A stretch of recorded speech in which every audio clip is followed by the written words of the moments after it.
নমস্কার। থাম্বনেল দেখে তো এতক্ষণ সবাই বুঝে গেছেন আজকে বানাচ্ছি একদম পুরনো দিনের মতো করে মোচার ঘন্ট।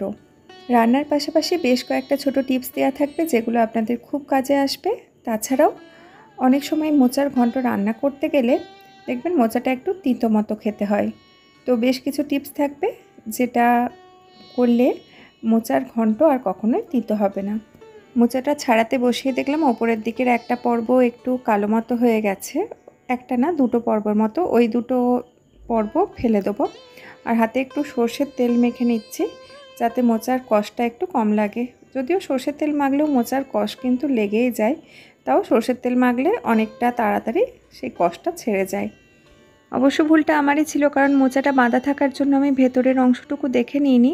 তাতে অবশ্য তেমন কোনো অসুবিধা হয়নি, কারণ এই দুটো পর্ব বাদ দিয়ে পুরো মোচাটাই খুব ভালো ছিল আর খুব বড়ও ছিল। তো প্রায় 1.5 থেকে 2 কেজির মতো ওজন হবে। যদিও এখানে পিস হিসাবে বিক্রি হয়, তাই আমি প্রায় কথাটাই বললাম, কারণ ওজনটা তো মেপে নেওয়া হয়নি, কিন্তু বেশ বড় ছিল।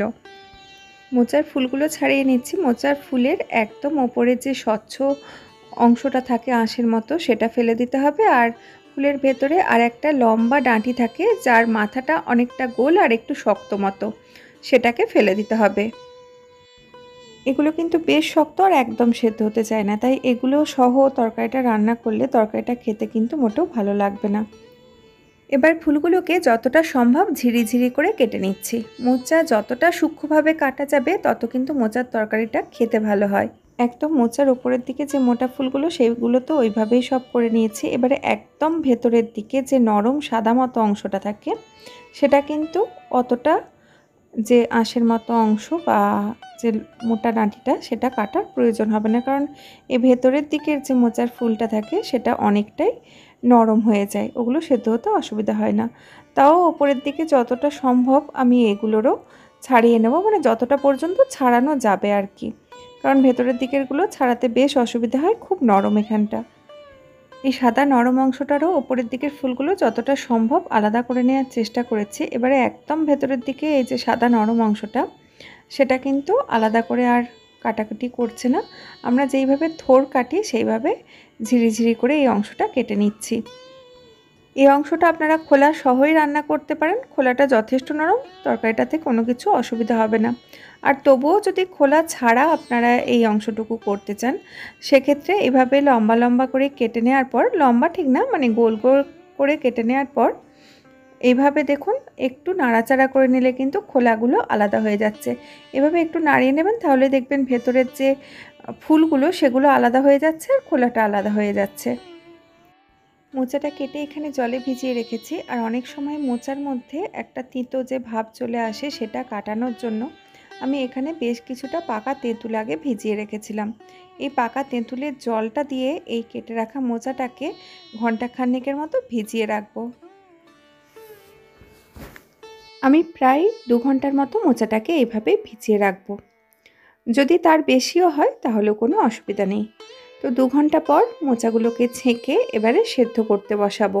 সেদ্ধ করার জন্য প্রথমেই আমি কুকারে কিছুটা পরিমাণ জল নিয়ে নিচ্ছি। এটা মেজারমেন্ট কাপের 1 থেকে 1.5 কাপের মতো হবে। যেরকম মোচা হবে সেই অনুযায়ী আন্দাজে আপনাকে জলটা নিয়ে নিতে হবে। যদি অল্প একটু জল থেকেও যাও অসুবিধা নেই, কারণ তরকারিটা তো পরে ফুটে রান্না হবে। আর দিয়ে দিলাম পরিমাণ মতো নুন আর হলুদ। এবারে মোচাগুলো ছেঁকে দিয়ে দিচ্ছি। এটা মোটামুটি 2টো সিটি দিয়ে তারপরে রেখে দেবো যতক্ষণ না নিজের থেকে ভেপারটা আউট হয়ে প্রেসার কুকারের ঢাকাটা খুলে যাচ্ছে। মোচাটা সেদ্ধ করতে বসিয়ে এইদিকে একটা মশলা রেডি করে নিচ্ছি।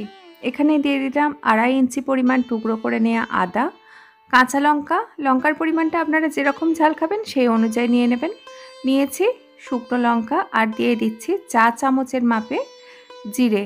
আমি এখানে 3 চা চামচ ভর্তি ভর্তি জিরে নিয়েছি। আর নিচ্ছি ধনেও নিয়েছি 2 চা চামচ ভর্তি ভর্তি। নিরামিষ মোচার তরকারিতে গরম মশলার গন্ধটা কিন্তু খুব ভালো আসে, সেজন্য আমি কিছু গরম মশলাও নিয়ে নিলাম, 4টে ছোটো এলাচ আর একটা দারচিনি স্টিক ছোট ছোট করে টুকরো করে নিয়েছি। এবারে জল দিয়ে এই মশলাটাকে খুব ভালো করে বেটে নেব। রান্নার জন্য আমাদের বাটা মশলা রেডি। এবারে চলে যাচ্ছি রান্নার মূল পর্বে। কড়াতে প্রথমেই সর্ষের তেল দিয়ে দিচ্ছি। তেলটা ভালো মতো গরম হয়ে গেলে এর মধ্যে সামান্য একটু নুন দিয়ে দিলাম, কারণ প্রথমেই আমি নারকেলটা ভেজে নেব। আর নারকেলটা শুধু তেলে দিলে অনেক সময় তেলটা একটু ছিটে যায়, নুনটা দিয়ে দিলে তেলের এই চারদিকে ছিটকে যাওয়াটা একটু কমে যায়। আমি আজকে নিরামিষ মোচার ঘন্টটাতে দুটো স্টেপে নারকেলটা ব্যবহার করব। তো প্রথমে নারকেলটাকে কুচিয়ে একটু লাল লাল করে ভেজে তুলে নিচ্ছি, আর দ্বিতীয় স্টেপে আরও একভাবে আমি নারকেলটাকে ব্যবহার করব। আপনারা দেখলেই বুঝতে পারবেন নারকেলটাকে কিন্তু আমি খুব একটা কড়া করে ভাজিনি। নারকেলটায় হালকা একটা লালচে রং আসবে আর বেশ সুন্দর গন্ধটা যখনই উঠে যাবে তখনই নারকেলটাকে তুলে নিতে হবে। খুব বেশি কড়া করে ভাজা হয়ে গেলে নারকেলটা কীরকম শুকনো মতো খেতে হয়ে যায়, খুব একটা ভালো লাগবে না। এবার ওই তেলটাতে দিয়ে দিলাম 1 মুঠোর মতো চীনাবাদাম। আজকে আমি একদম পুরোনো দিনে মা ঠাকুমারা নিরামিষ মোচার ঘন্টটা যেভাবে রান্না করতেন সেই প্রসেসটাই আপনাদের সঙ্গে শেয়ার করছি। তো চীনাবাদামটাও ভাজা হয়ে গেছে, এটাকেও একই সঙ্গে নারকেলের সঙ্গে তুলে নিচ্ছি। ওই তেলটাতেই প্রথমে কয়েকটা গোটা গরম মশলা দিয়ে দিলাম। গোটা গরম মশলার মধ্যে আছে 2টো ছোটো এলাচ, 2টো লবঙ্গ আর 1 টুকরো দারচিনি একটু ছোট ছোট করে টুকরো করে নিয়েছি। তার সঙ্গে একটু তেজপাতা আর 2টো শুকনো লঙ্কা একসঙ্গে ভেজে নিচ্ছি। গোটা মশলাগুলোকে কয়েক সেকেন্ড একটু নাড়াচাড়া করেই আগের থেকে বাটা মশলাটা দিয়ে দিলাম। মিডিয়াম টু লো ফ্লেমে মশলাটাকে কষাবো, আর যতক্ষণ না মশলাটা বেশ সুন্দর কষানো গন্ধ বার হচ্ছে আর সাইড থেকে একটু তেল ছেড়ে আসছে ততক্ষণ কিন্তু এটাকে কষাতে থাকবো। তো প্রায় একদম লো ফ্লেমে 8-9 মিনিটের মতো মশলাটাকে কষিয়ে নিয়েছি, আর মশলাটা সাইড থেকে দেখুন তেল ছাড়তে শুরু করে দিয়েছে, আর সাথে সাথে বেশ সুন্দর কষানো গন্ধটাও বেরিয়ে গেছে। এবারে এর মধ্যে আমি আলু দিয়ে দিচ্ছি। আমি এখানে মিডিয়াম সাইজের 4টে আলু দিয়েছি, আপনাদের ইচ্ছা হলে একটু বেশিও দিতে পারেন। দিয়ে দিলাম মিডিয়াম সাইজের 2টো টুকরো করে নেওয়া টমেটো আর 1 মুঠোর মতো ভিজে ছোলা। যে কোনো নিরামিষের দিনগুলো তো বটেই, বা যে কোনো পুজো পার্বণ বা বিশেষ অনুষ্ঠানের দিনগুলোতেও আপনারা এইভাবে মোচার ঘন্টটা বানিয়ে ফেলতে পারেন, দারুণ খেতে লাগে। দিয়ে দিলাম স্বাদ অনুযায়ী নুন আর হলুদ গুঁড়ো। এখানে খেয়াল রাখতে হবে আমরা কিন্তু আগেই মোচাটাকে নুন হলুদ দিয়ে সেদ্ধ করে রেখেছি, বা যখন নারকেলটা ভেজেছিলাম তখনও সামান্য আমরা তেলে নুন দিয়ে ভেজেছি, তাই সেই অনুযায়ী কিন্তু নুনটা নিতে হবে। এখন মিডিয়াম টু লো ফ্লেমে ঢাকা দিয়ে আলুগুলোকে রান্নাটা হতে দেব যতক্ষণ না আলুগুলো 90%-এর মতো সেদ্ধ হয়ে যাচ্ছে। এ সময় কিন্তু আমি বাইরের থেকে আলাদা করে কোনো জল দিইনি। আলু আর টমেটোর যে নিজস্ব জলটা আছে তাতেই আলুটা কষানোও হবে আর একই সঙ্গে সেদ্ধও হবে। তবে এ সময় কিন্তু খুব বেশি সেদ্ধ করব না, মোটামুটি একটা চামচ দিয়ে কেটে নিলে আলুটা ভেতর পর্যন্ত কাটা হয়ে যাবে বা সেদ্ধটা হয়ে যাবে, সেরকম মতো সেদ্ধ করে নেব। কারণ এরপরে মোচার সঙ্গে যখন রান্নাটা হবে আলুটা যদি এই মুহূর্তে খুব বেশি সেদ্ধ হয়ে যায় তখন কিন্তু একদমই গলে যাবে। এবার এর মধ্যে আগের থেকে সেদ্ধ করে রাখা মোচাটা দিয়ে দেব। আমি কোনো রকম জল দিইনি, তবে আপনাদের যদি দেখেন নিচের দিকে লেগে যাচ্ছে আলুটা বা জল দিতে হয়, সেক্ষেত্রে কিন্তু মোচা সেদ্ধর জলটাও অল্প অল্প করে দিয়ে আলুটা এইভাবে কষিয়ে নিতে পারেন। গ্যাসের ফ্লেমটা বাড়িয়ে নিলাম, কারণ আলু আর মোচা দুটোই যেহেতু আগের থেকেই সেদ্ধ হয়ে আছে, তাই রান্নাটা করতে আর বেশিক্ষণ লাগবে না। যেটুকু মোচা সেদ্ধর মধ্যে যে জলটা আছে সেটাকে একটু ফুটিয়ে কমিয়ে নেব।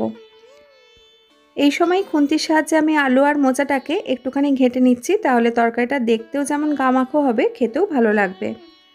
এবারে দিয়ে দিচ্ছি 1 বাটি পরিমাণ কুড়িয়ে নেওয়া টাটকা নারকেল। আমি আগেই বলেছিলাম এই রান্নাতে আমি দুভাবে নারকেলটা ব্যবহার করব। তো প্রথমেই একবার আমি নারকেলটাকে ভেজে রেখেছি, আর এই পর্যায়ে আমি টাটকা নারকেলটা ব্যবহার করব।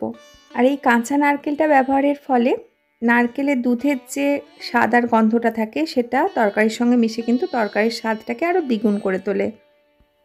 নিরামিষ মোচার ঘন্ট কিন্তু হালকা একটু মিষ্টি খেতেই ভালো লাগে। আমি এখানে 2 চা চামচের মতো চিনি দিয়ে দিলাম। তো সব কিছু একসঙ্গে এবারে তরকারিটাকে হতে দেব যতক্ষণ না এই যে জলটা আছে জলটা একটু কমে গিয়ে তরকারিটা আর একটু গামাখো মতো হয়ে যাচ্ছে।